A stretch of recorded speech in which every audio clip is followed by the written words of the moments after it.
That was your first time driving a manual transmission. This is true. This is true. Yesterday I had $100 on my bank account. Today I have $10 million. Yep. You know, honestly, I was like, I hope I just don't break this thing. I wasn't getting it. I wasn't getting it. I wasn't getting it. Welcome back to Stickshift. What's up, everybody? If you like football and you like the Ravens, the Packers, or the Jets, we've got great news. Our next guest played for each of those teams. Everybody welcome Bronson Kaufusi. What's going on? Yeah. Thanks for being here, man. Yeah, thanks for having me. Yeah, absolutely. You ever seen that car before? Yes, and it's in my dreams last night because I wanted to drive it somewhere. That was so fun. Right? Yeah. Once you get going in that thing, it's hard to stop. It's like it's an addiction. I played football. Same position, right? Same position. We played the same position. Let's go, DN. Yeah. My high school football coach said I was the stupidest smart kid he had ever met. I was like honors student, but for some reason I just, the pass routes and everything, I don't know. I couldn't figure it out. So they just put me on D end and it's just pure aggression. It's true. It's true. I mean, is that right? Or like, we're like, what's your experience like, playing next level? Cause I was high school all-star and then that's it. Man, I mean, there's a lot of aggression involved. It's different than a lot of other sports where if you get beat or something doesn't go right, you can go out the next play and just take someone's head off and you feel really good about it. You're like, oh, I'm back. So that, people love that. So, but I would say at the next level, it's a lot of that, but then it's a lot of mental side of the game and a lot of strategy.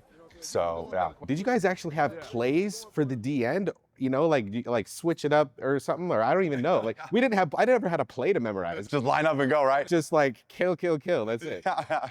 It's funny, yeah. Each level you go up, it gets a little bit more complicated. And you have to know all positions as you go up, right? And so I would say as a D end, especially in the NFL, yes, a lot of the time it is kill. But a lot of the time too, it's, you're actually, depending on the play, you're using pretty much everyone next to you to get to the quarterback. They make all the big money, so their job is to pretty much beat you before the play starts. And so as a DN, as a defense, you're pretty much playing chess out there. Sometimes you have players that are, you have the middle linebacker there or a safety, and he'll just walk up to you and be like, hey, switch me jobs.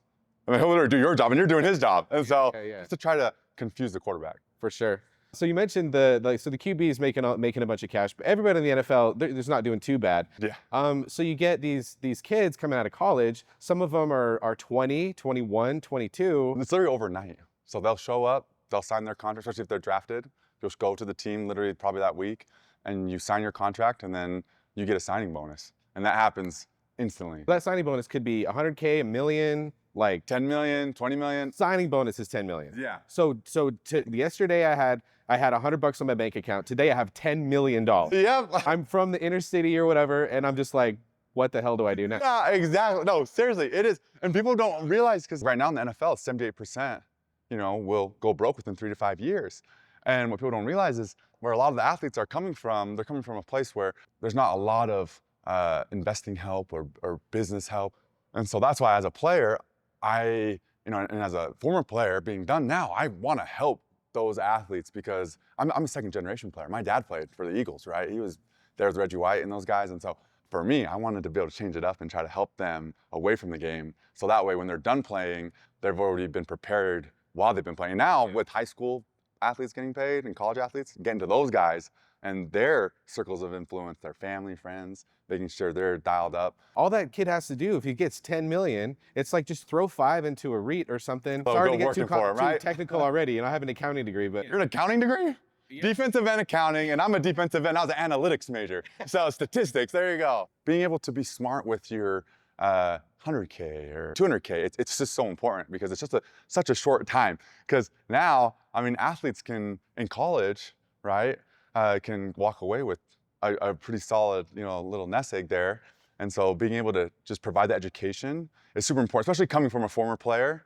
Like I've sat in those seats, I know what they're thinking, I know what they do every single day, between practice and school, and I know the money side as well. So just trying to provide, a lot more education, being a soundboard, that's one of my main things. And then you go to the NFL level where, there's bigger deals happening.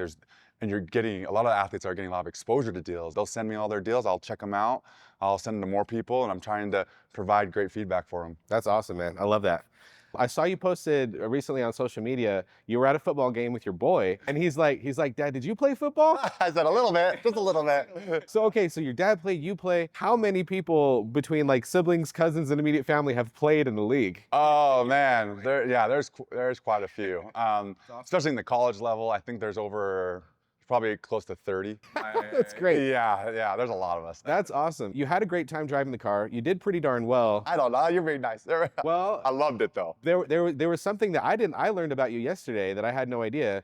That was your first time driving a manual transmission. This is true. Yeah.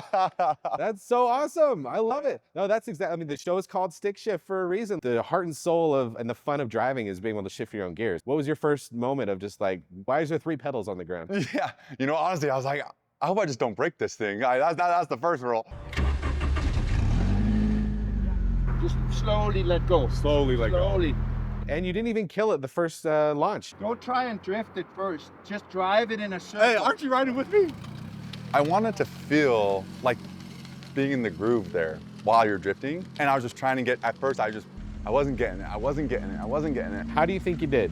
You know what? For the first time, I would say decent. Let's roll it.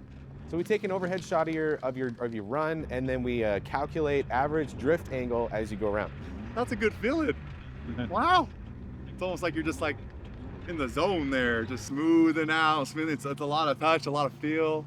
Man, I felt good though. That was awesome. So, Bronson Kaufusi, you did it. Don't know how long, but I did it. I'm gonna throw this on the leaderboard back there. Okay. 11.5 degrees, very respectable. Throw it up right here.